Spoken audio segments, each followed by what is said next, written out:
Hi friends, ഞാനിന്ന് പുട്ടിൻ്റെയും പത്തിരിയുടെയും ചപ്പാത്തിയുടെയും എല്ലാം കൂടെ കഴിക്കാൻ പറ്റുന്ന നല്ല സൂപ്പർ ടേസ്റ്റിലുള്ള പൊട്ടാറ്റോയും കടലയും വെച്ച് ചെയ്തെടുക്കാൻ പറ്റുന്ന ഒരു വറുത്തരച്ച കടലക്കറിയുടെ റെസിപ്പി ആയിട്ടാണ് വന്നിട്ടുള്ളത്. അപ്പോൾ അതെങ്ങനെയാണ് റെഡിയാക്കുന്നതെന്ന് നോക്കാം. വീഡിയോ ഫുള്ളായി കണ്ടതിന് ശേഷം ഇഷ്ടപ്പെടുകയാണെങ്കിൽ ലൈക്ക് ചെയ്യാനും ഷെയർ ചെയ്യാനും സബ്സ്ക്രൈബ് ചെയ്യാനും മറക്കരുത്. കൂടെ തന്നെ സബ്സ്ക്രൈബ് ബട്ടൻ്റെ തൊട്ടടുത്തുള്ള ബെല്ലൈക്കൺ ഒന്ന് പ്രസ് ചെയ്ത ശേഷം അതിലുള്ള ഓൾ എന്നുള്ള ഓപ്ഷൻ ഒന്ന് എനേബിൾ ചെയ്ത് കൊടുക്കണേ. അപ്പോഴാണ് ഞാനിടുന്ന പുതിയ വീഡിയോസ് എല്ലാം നോട്ടിഫിക്കേഷൻസ് ആയിട്ട് എല്ലാവർക്കും ലഭിക്കുന്നത്. കടലക്കറി ഉണ്ടാക്കാനായിട്ട് 1 കപ്പ് കടലയാണ് എടുത്തിരുന്നത്.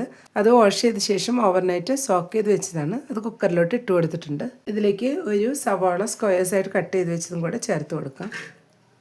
ഒരു തക്കാളി കട്ട് ചെയ്ത് വെച്ചതും കൂടെ ചേർത്ത് കൊടുക്കുകയാണ്. ഒരു പൊട്ടാറ്റോ അതും സ്ക്വയേഴ്സായിട്ട് കട്ട് ചെയ്ത് വെച്ചതാണ്, അതും കൂടെ ചേർത്ത് കൊടുക്കാം. ഒരു പച്ചമുളകും കുറച്ച് വേപ്പിലയും കൂടെ ചേർത്ത് കൊടുത്തിട്ടുണ്ട്. 10 വെളുത്തുള്ളിയും ഒരു ചെറിയ പീസ് ഇഞ്ചിയും കൂടെ ചതച്ച് വെച്ചതും കൂടെ ചേർത്ത് കൊടുക്കാം. കടലയിലേക്ക് ആവശ്യമായിട്ടുള്ള ഉപ്പും കൂടെ ചേർത്ത് കൊടുക്കാം. 1/2 ടീസ്പൂൺ മഞ്ഞൾപ്പൊടി കൂടെ ചേർത്ത് കൊടുക്കുകയാണ്. ഇനി ഇതിലേക്ക് നമുക്ക് മല്ലിപ്പൊടിയും മുളക് പൊടിയും എല്ലാം ചേർത്ത് കൊടുക്കണം. അതൊന്ന് ചൂടാക്കിയ ശേഷമാണ് ചേർത്ത് കൊടുക്കുന്നത്. ആദ്യം നമുക്കതൊന്ന് ചൂടാക്കിയെടുക്കാം. ഇപ്പോൾ ഒരു പാൻ വെച്ച് ചൂടായി വന്നിട്ടുണ്ട്. ഫ്ലെയിം ഒന്ന് സിമ്മിലാക്കി വെച്ച ശേഷം നമുക്ക് ഇതിലോട്ട് പൊടികൾ ചേർത്ത് കൊടുക്കാം. ഇതിലേക്ക് 2 ടേബിൾ സ്പൂൺ മല്ലിപ്പൊടി ചേർത്ത് കൊടുക്കുകയാണ്. 1 table spoon Kashmiri chilli powder. Kashmiri chilli powder ഇട്ട് കൊടുത്തില്ലെങ്കിലും കുഴപ്പമില്ല. അതിന് പകരം നമുക്ക് മുളക് പൊടി കൂടുതൽ ചേർത്ത് കൊടുത്താൽ മതിയാവും. 1 ടേബിൾ സ്പൂൺ മുളക് പൊടി, 1/4 ടീസ്പൂൺ ഗരം മസാലപ്പൊടി കൂടെ ചേർത്ത് കൊടുക്കാം. ഇതെല്ലാം കൂടെ ഒന്ന് മിക്സ് ചെയ്ത് കൊടുക്കാം. കരിയാതെ സിമ്മിൽ വെച്ച് തന്നെ ഇളക്കി നന്നായി ചൂടാക്കി എടുക്കണം. പൊടികളെല്ലാം ചൂടായി നല്ലൊരു സ്മെല്ല് വരുന്ന സമയത്ത് നമുക്ക് ഫ്ലെയിം ഓഫ് ചെയ്തിട്ട് കറിയിലോട്ട് ഇത് ഇട്ട് കൊടുക്കാം. ഇപ്പോൾ പൊടികളെല്ലാം ചൂടായി വന്നിട്ടുണ്ട്. ഇനി നമുക്കിത് കടലയിലോട്ട് ചേർത്ത് കൊടുക്കാം.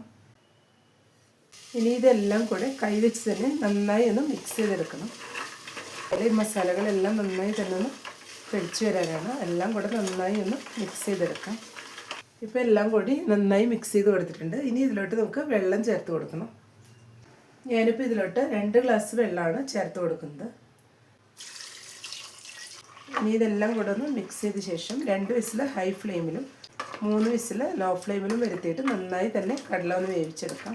കടല വേവുന്ന സമയം കൊണ്ട് നമുക്ക് ഇതിലോട്ടുള്ള തേങ്ങയൊന്ന് വറുത്തെടുക്കാം. അതിനായിട്ട് ഒരു പാൻ വെച്ച് 2 ടേബിൾ സ്പൂൺ വെളിച്ചെണ്ണ ഒഴിച്ച് കൊടുത്തിട്ടുണ്ട്.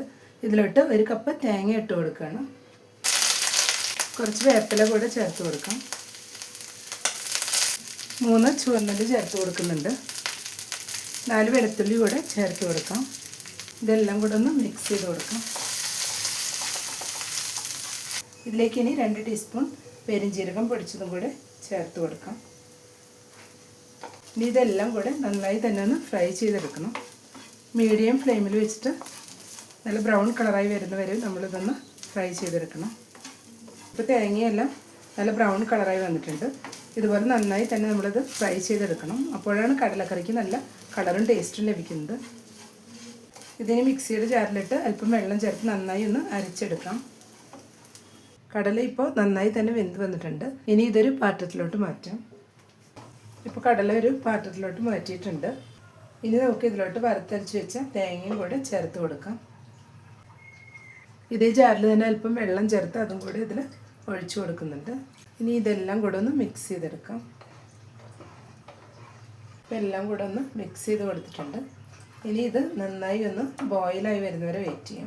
എല്ലാം കൂടെ നന്നായി തന്നെ തിളച്ച് വന്നിട്ടുണ്ട്. ഇനി ഫ്ലെയിം ഒന്ന് ലോ ആക്കിയ ശേഷം ഒരു 2 മിനിറ്റ്സ് ഒന്ന് മൂടി വെച്ച് കൊടുക്കാം. അപ്പോഴേക്കും കടലയിലെ ഈ അരപ്പെല്ലാം നന്നായി തന്നെ പിടിച്ചു വന്നിട്ടുണ്ടാവും. ഇപ്പോൾ ഒരു 2 മിനിറ്റ്സ് ആയിട്ടുണ്ട്. നമുക്ക് മൂടിയൊന്ന് തുറന്ന് നോക്കാം. ഇപ്പോൾ എല്ലാം കൂടെ തിളച്ച് നന്നായി സെറ്റായി വന്നിട്ടുണ്ട്. ഇനി കറി ഒന്ന് താളിച്ചെടുക്കണം. കറി താളിക്കാനായിട്ട് ഒരു പാൻ വെച്ച് അതിലോട്ട് 1 ടേബിൾ സ്പൂൺ വെളിച്ചെണ്ണ ഒഴിച്ച് കൊടുത്തിട്ടുണ്ട്. ഇതിലേക്ക് നമുക്ക് ആദ്യം കടുക് ഇട്ട് കൊടുക്കണം. 1 ടീസ്പൂൺ കടുകാണ് ഇട്ട് കൊടുക്കുന്നത്. കടുകെല്ലാം പൊട്ടി വന്നിട്ടുണ്ട്. ഈ സമയം നമുക്ക് ഇതിലോട്ട് ഒരു 6 ചുവന്നുള്ളി ചെറുതാക്കി കട്ട് ചെയ്ത് വെച്ചതും കൂടെ ഇട്ട് കൊടുക്കാം. അല്പം വേപ്പില കൂടെ ചേർത്ത് കൊടുക്കാം. ഇതെല്ലാം കൂടെ ഒന്ന് ഫ്രൈ ആയി വരണം. ഇപ്പോൾ എല്ലാം നന്നായി തന്നെ ഫ്രൈ ആയി വന്നിട്ടുണ്ട്. ഇനി നമുക്കിത് കറിയിലോട്ട് ഒഴിച്ചു കൊടുക്കാം.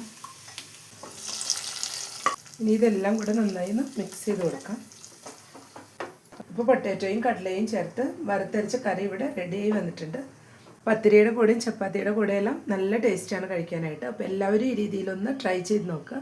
ഇഷ്ടപ്പെട്ടെങ്കിൽ ലൈക്ക് ചെയ്യാനും ഷെയർ ചെയ്യാനും സബ്സ്ക്രൈബ് ചെയ്യാനും കൂടെ തന്നെ ഫീഡ്ബാക്ക്സ് ഉണ്ടെങ്കിൽ അറിയിക്കാനും മറക്കരുത്. താങ്ക്